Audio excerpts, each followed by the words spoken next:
Hello friends, welcome back to the Borderless. Here are the 100 greatest philosophical quotes, English and Kinyarwanda.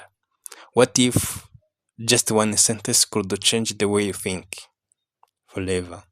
In this video, you will hear 100 powerful philosophical quotes in English and Kinyarwanda. Quotes that will challenge your mind, change your mindset, and inspire your life. Watch carefully because every word carries wisdom.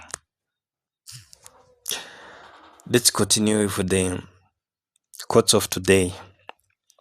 Our greatest glory is not in never falling, but in rising every time we fall.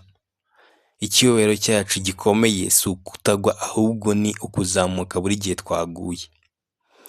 Lao Tzu said, the journey of 1,000 miles begins with a single step. The journey of 1,000 miles begins with a single step. Urugendo rw'ibirometero 1000 rutangirana n'intambwe imwe.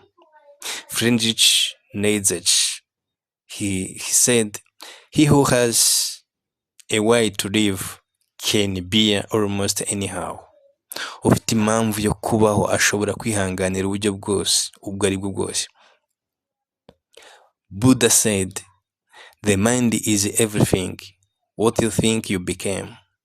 Ubwenge nibwo bugenga byose. Icyo utekereza ni nacyo uba.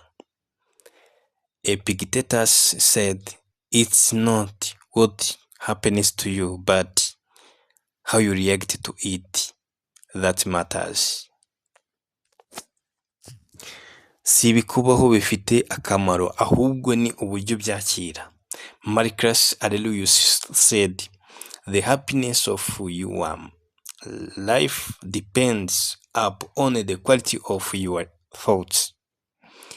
Marcus Aurelius said, the happiness of your life depends upon the quality of your thoughts. Ibyishimo by'ubuzima bwawe bishingira ku bwiza bw'ibitekerezo byawe. Thanks for watching.